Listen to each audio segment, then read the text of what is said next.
Good evening, everyone. I hope all of you are still here with us. Good evening. Of course. Thank you so much. And welcome to these wonderful panelists that I have. I'm very fortunate to have you all with us today. Thank you so much for taking the time and joining us.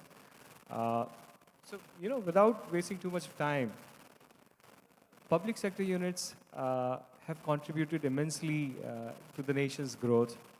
I'm sure all of you heard Arun's presentation this morning. When the country needed, we were a poor country, got our independence in 1947. A lot of infrastructure was required for the growth of the country. A lot of infrastructure and services were to be deployed. And we couldn't really depend on private sector at that point in time, right? So the public sector units came into the being, and it helped us immensely because the kind of scale PSUs provided, none of that was possible without public sector units. And so far, even today, they have contributed immensely. I was reading some of the reports, about 20% of country's GDP is contributed by public sector units. But that's not enough. Actually, in terms of wages, there's about 40% contribution that comes from public sector units, right? So the kind of contribution that public sector units have made to us as a country, as a society, is immense. Now, since public sector units have played such a big role and they continue to do so, I think it's important for us to dwell a little in terms of what is going to be the future of public sector units in the tech era. And that's what we came together to deliberate today. And, with all of your permission, I would like to initiate this discussion, if that's okay with you all. Okay? So, I think, let me come to you, Alok, to initiate this discussion. And I wanted to ask you, how are the public sector units adopting the emergence of new technologies such as, ML and AI, cloud, blockchain, these kind of technologies? And what are the kind of examples that you can cite in terms of technologies, emerging technologies being adopted by public sector units? Good evening, everybody, and thank you for that wonderful question, Mukesh. But before I answer your question, a disclaimer: all that I say over here are my personal experiences and do not reflect. I think they're not heard. Before I start, the disclaimer is whatever I say here are my personal experiences. Do not reflect my organizational stand in any way whatsoever. Now, coming to the question directly, the few words that I heard: technology. So technology has been there since times immemorial, and emerging technologies will remain for times immemorial. So every time you're dealing with a different set of technologies. Today we are talking of AI, ML, cloud, blockchain, IoT, etc. What does it bring to the table? It basically brings a differentiator in every era, in every technological era. It brings a differentiator. And the differentiator translates into a competitive advantage. So let's look at what AI brings to the table. AI is the buzzword today, but it's been there for almost 7 decades now. John McCarthy in 1950s first proposed it. The very fact that compute evolved and storage has become commoditized, it has caught up today. What does it bring to the table? It actually brings to the table speed, precision, and efficiency of human efforts. So that's what AI is bringing in very simple terms. Internet of Things, again, it's a kind of sensor, actuator, which is enabling M2M communications. Given the infrastructure that is there, it's enabling the M2M communications. And they obviously make a difference to the business, the way it functions. Now, if I come to cloud, the major drivers of cloud are basically availability, scalability, and time to market, the most important part. From concept to bringing it to market, is the time has got compressed a lot. Various use cases. So if I start from mundane low-hanging fruits, you have this chatbots and virtual assistants that people are looking at. These are low-hanging fruits, I call them, because they can be implemented using cloud-native models very efficiently and effectively straight away. process automations, the RPAs that are going on. Then look at fraud analytics. You have fault detection, prediction, and even for that matter, prescriptive analytics. Surveillance, and now given that cyber attacks are happening in a AI environment, you have cyber defense in a different. So cyber security is another field where you're using it. Now to the pointed answer of how PSUs are using it and some examples. I'll start with an example in my own case. We have started using computer vision in a big way, and this is basically for anomaly detection. So when a train is moving, you have number of things which could go wrong. And if you can detect that whole thing while the train is on the move, you can make a timely intervention to ensure that the business is not disrupted for a longer time. You don't spend more time on maintenance. It actually drives towards predictive maintenance also. So we are using computer vision in our case. Predictive maintenance is being used by other, since the question is very wide, all PSUs varies across different sectors, transportation, oil and gas, et cetera, et cetera. So I'll take the oil and gas industry. They are using it for fault detection of the pipelines. Power grid is using drone videos for monitoring what is the quality of the overhead cable that is going, the electrical cable that is going. So PSUs have started utilizing it. Adopting an emerging technology is not an option. You either adopt, adapt, or perish. Great. I think that summarizes the issue of adoption very well. And I think with every opportunity comes its own set of challenges as well. And that brings me to you, Vijay.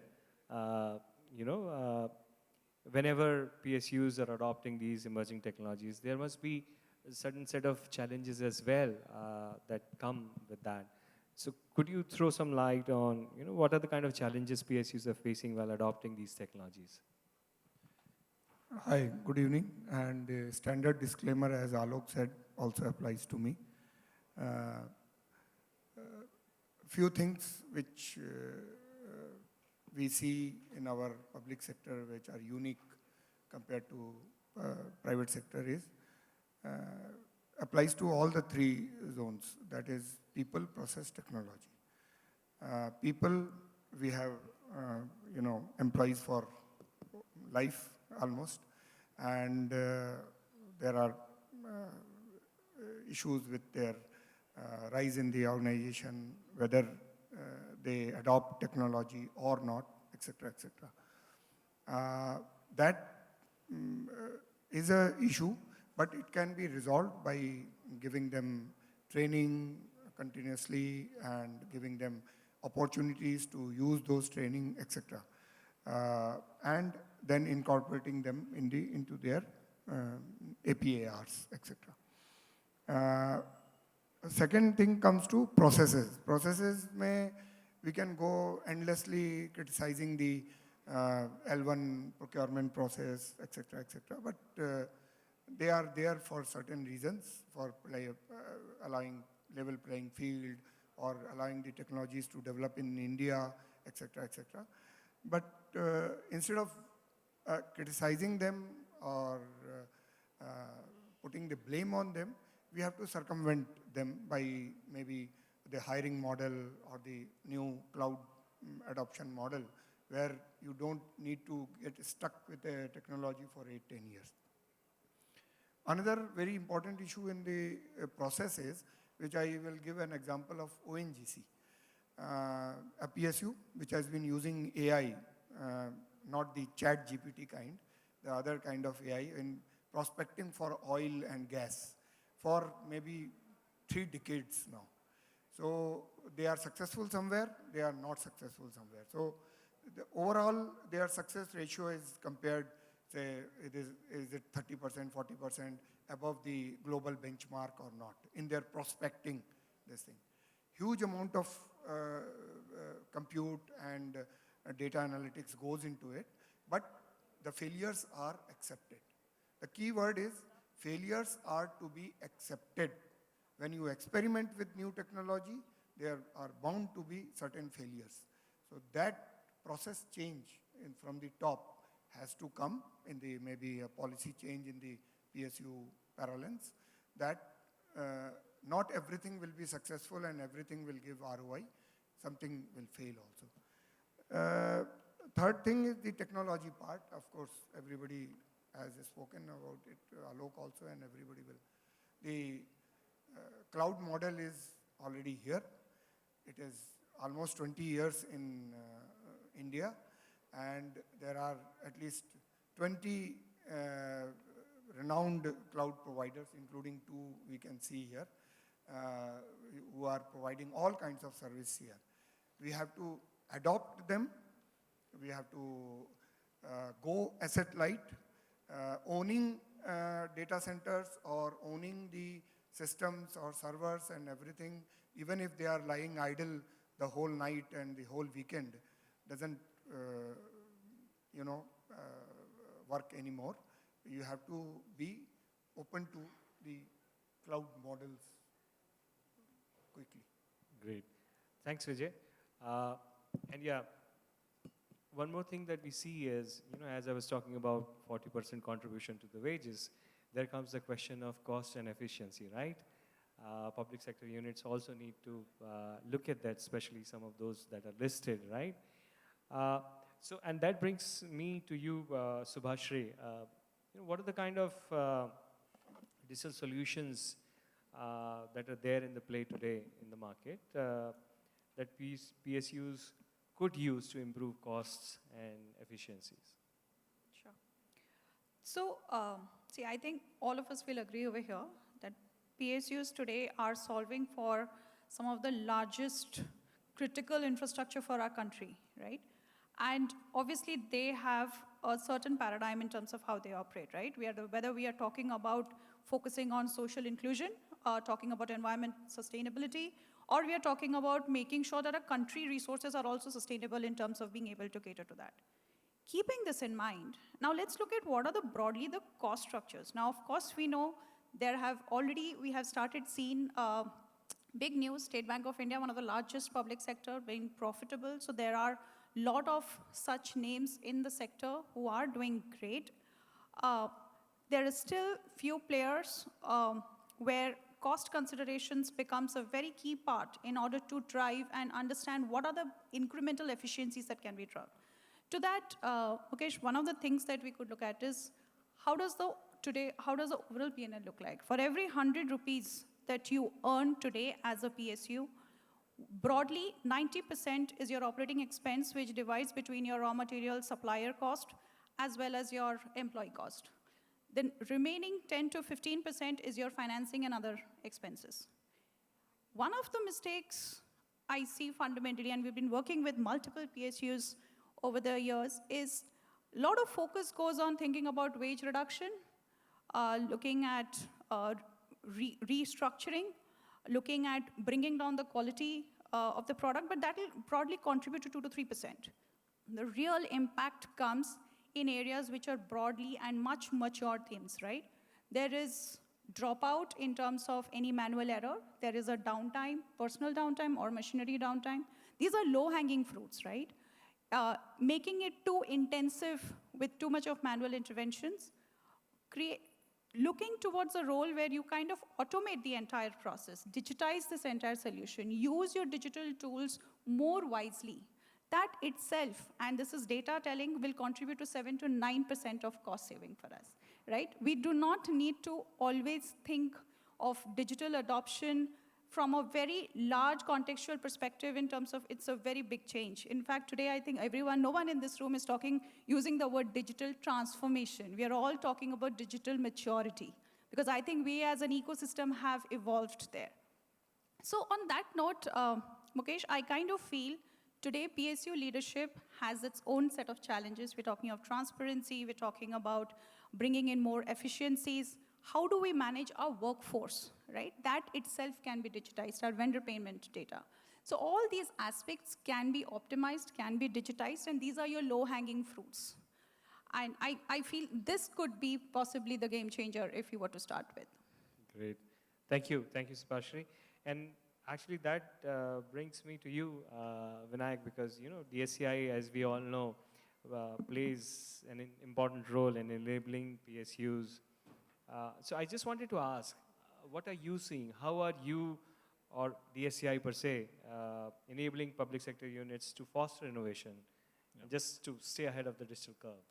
Yeah, thank you, Mukesh. And as a Regulatory Council of India, we work with a diverse set of the public sector organization, be it oil, energy, power sector, some banking organization as well, and some of the government organizations as well, right? So, especially after pandemic was definitely a reason where a lot of things had changed in PSU, remote working enabled in pandemic. And after that, we see a lot of possibility of changes and possibility of going to breakthrough kind of ideas to digitize it and more importantly, transform your business with that basically, right?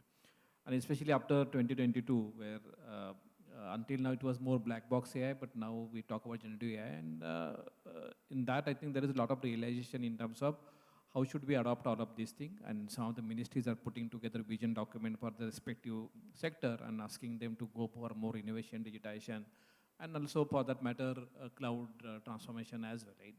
And there's push not only from within the organization, but there's a push from the government also to go for more digitization cloud. And we talk about, if you look at budget of India, it always talk about digital public infrastructure, digital economy, and one of the key things that we have been hearing since morning, the contribution of the PSU will remain relevant to the economy if PSU itself is charting aggressive journey for digitization. But while there is a push and there is an inherent requirement, but there are some other issues and problems that we see in terms of cybersecurity. So cybersecurity is definitely one of the important part.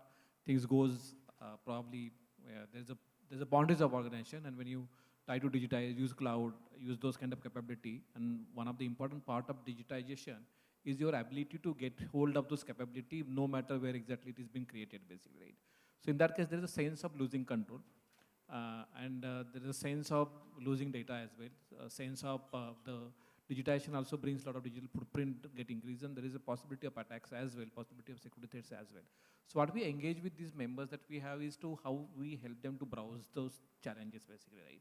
And find a better way of managing security so that you support the business digitization and innovation plan. This is one hand. Other hand, we also see a lot of public policy ecosystem for security, because more and more situations are getting worse. More and more units and institutions and agencies are coming with their own public policy for cybersecurity, regulation, law for cybersecurity. Sometimes they are completing each other as well. It brings a lot of those kind of duplication, a lot of those kind of inefficiency. So we try to work with that ecosystem to how do we bring some kind of optimization, some kind of efficiency in the process of regulation for security. Because one hand you are asking for cloud, but on the other hand there is some ministry would have the regulation that these are things that you are not supposed to be doing for cloud basically, right? And they complete each other basically. How do you bring that optimization is important part, and that's the effort that we are putting together from the policy making perspective. Cool, and that's a very great segue. Gives us an opportunity to go back to a practitioner and ask, how has cloud per se contributed to efficiency for the public sector units, or to improve agility, and what are the kind of challenges public sector units face, Alok, when they're adopting things like cloud? I think you touched a raw nerve there, and as much as a tech enthusiast that I am and an advocate for cloud, there is a challenge of mindset. Advantages I've already touched upon, so scalability, agility, and time to market, etc. The benefits. But what do I do with my mindset which says, "Mere crown jewels mere paas hone chahiye." I want to be in control of my data, which is a valid concern to some extent, because events like what has happened yesterday, AWS breach, what happened, Microsoft outage in terms of CloudStrike, and with no specific innuendo towards anyone, but this is the facts which has happened, they actually erode confidence. So when this kind of things happen in a migratory path, challenges increase. One of the USP of cloud, or at least the community over here which is promoting cloud, has been it optimizes your cost, it brings down your cost. Remains a question mark, because you look at ownership over a TCO over a time period, 7 year, 10 year. my calculations say they're almost the same. They do not vary. One, because I'm used to certainty. The ecosystem over here is not used to certainty. When they want to have a market share or they're penetrating a market, they come to deep discounts of 20, 25, 30%. And then they bounce back. For the residual 6 years, I pay at much higher cost. You have different people to answer to these questions. Vendor lock-in, data sovereignty, and data portability are my next three concerns. I move an application on cloud. It's kind of a vendor lock-in because then every bit that I move out, I have to pay for it. So you're not facilitating data portability. There need to be policy intervention in this space at least, where data portability costs have to go. Sovereignty has been ensured through MIT that data will reside in India, but data portability costs have to go. Then infrastructure per se. The cloud infrastructure, again, as I said, is not in my control. I have something in the cloud, I can't see it. That also raises a lot of inhibitions in the minds of decision makers. That do I go ahead or do I don't go ahead with it? And last is the segment where you are holding certain data which you are not wanting to part. So what happens is you end up maintaining two kinds of infrastructure. Cloud infrastructure, data center infrastructure, or your own private cloud, and then you have this public cloud which you can leverage. My biggest grouse with many people sitting over here, especially the vendor community of people who are providing me services, is that there are four, and especially with the Make in India pitch also, there are four hyperscalers, prominent hyperscalers in this country right now, who offer me the full stack from infrastructure as a service to software as a service. Most of the people who are competing in this segment to provide me solutions are actually have actually restricted themselves for whatever reasons to infrastructure as a service. If VM is the only service that you're going to provide me by offering me co-location services or any other Make in India kind of solutions, sorry, you don't add to my efficiencies. Because the efficiencies or the USP of cloud comes in with the full stack. That is where I can reduce my time to market, not by rolling out VMs. Thank you. Great. Yeah, so the operational efficiency being the goal, and so let's go to Subhashree once again and hear from her in terms of what are the kind of, how can digital tools basically help PSUs streamline their decision-making process, particularly when it comes to managing and optimizing expenditures? Sure. See, as part of Zaggle, I've got a chance to sort of look at 3,000 odd different corporates. A significant part of them are PSUs across multiple sectors. And one of the key things that we kind of have looked at is, while as an organization we have adopted digital tools, how are the efficiencies and what is the strategy behind this adoption, right? Can an organization really go back and relook at what your cloud strategy was? What was your cloud migration strategy was? What is your current cloud costing? Those thought process in itself to go back and revisit will go a long way, right? You could be looking at purely digitizing your entire spends platform. While cloud is a very significant part, I think a big chunk of 15 to 20% of your expenses comes from on your employee base. How many of our organizations have completely digitized this piece? We have suppliers, we have vendors, and have we really look at that and do data-driven decision making? Is it still a broken experience? So those are some of the questions that I would relook at and understand and explore. And today there are umpteen number of innovation cells, organizations who have adapted and synergized this into their ERPs. So I feel these are some of the ways that I think PSUs can definitely define their decision-making, keeping these adoption tools in place.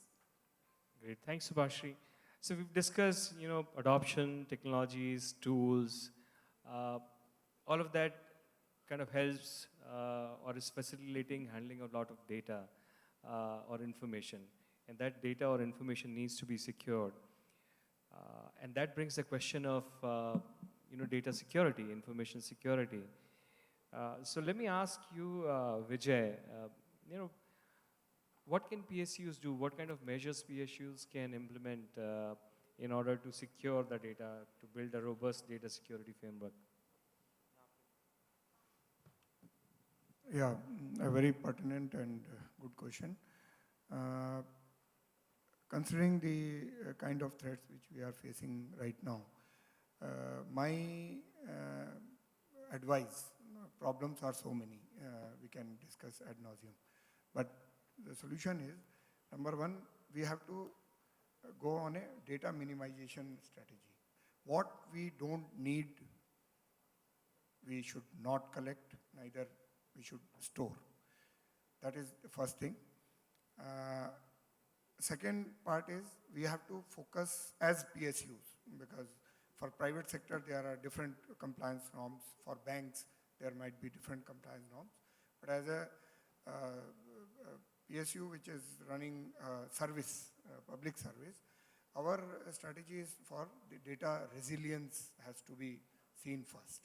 My data should be available and safely available at all time in integral fashion. Its leakage, its security, etc., I will look into at the second step. First, I should be available. The data should be available to me and my customer to operate on it, so the business continues. So that BCP aspect has to be kept in mind. Next is tools, technologies are all available. If you want them all to be available on premise, they will cost you significantly higher. So if you take your data and your applications on the cloud, you have wider variety of services being available, just like a own house versus a hotel. So there you have a choice. You can pick the best. If something goes wrong, after few months or a year of the contract, you can choose another vendor. But thinking that keeping everything inside and keeping one vendor for all our needs for time immemorial is not going to solve. Today it is CrowdStrike, tomorrow another vendor may fail again. So you have to be always ready for the change. Great. Thank you. Thank you, Vijay. And that kind of brings me to the last question, and I'll come to you, Vinayak, for that, is how is DSCI, one thing is what the kind of rules and regulations public sector units needs to comply with today, and how does DSCI help public sector units to do that? Yeah, so there are a lot of things which are happening. So one is the cyber law, which is coming, and that's largely central government, and then there is a data protection regulation, which is now the Prepaid Act that we talk about, which will get enforced. Apart from that, there are some empowerment which happens with some agencies like CERT India or NCIPC. They keep issuing guidelines, you need to comply with it. Now, individual ministries are coming up with the regulation for the specific sector that they deal with, so you need to comply with that. Sector regulators like RBI, insurance, there are public units and sector units in those areas as well. You need to comply with that as well. Some organizations also do provide services to the other geographies as well. So the respective geographies regulation also needs to be factored. There are some data security specific effort that MHA puts together. So you need to be mindful of some of the requirement coming from Home Ministry from data security perspective. And then apart from that, I think there are some specific things, like for example, and those requirements are very specific sometimes and sometimes very broad in nature as well. Right? So some of the requirements of the some ministry will be very specific. For example, the Ministry of Power came up with the CA guidelines for the power sector unit, right? Which has very specific obligations on power sector units, and you need to comply and give report back to them, right? And sometimes when the central government law comes in, so it brings something together that everybody needs to be complied with, basically, right? And then there is a critical sector specific focus from the government of India perspective. So there are some requirements. So once some of the infrastructure may get identified as a critical sector for the country, basically. So in that case, you need to comply with that as well, right? So the web of compliance, in terms of the number, in terms of the scale, in terms of the complexity is increasing day by day, right? And you have to manage that web on one hand, and you have to also make sure that you support organizations, digitization innovation, technology transformation, emerging adoption initiative as well. Cool. Great. Thank you so much for all of your inputs. I don't think we have time available for Q&A today, but myself and the panelists will be available for some time. So if you come across, please do feel free to ask questions, right? But I'm very thankful to all of you for your inputs, and I'm sure the audience also found it insightful. And just to summarize, I think adoption is not an issue. There is a lot of creativity, a lot of innovation which is happening at public sector units. Of course, they face their own set of challenges with respect to people, process, and technologies. But I think resilience is the key, and all of the public sector units seem to be working with respect to their own business environments. So with that, I would like to conclude this session, and before we leave, we would like to present some mementos. Is that correct? Great. So thank you so much.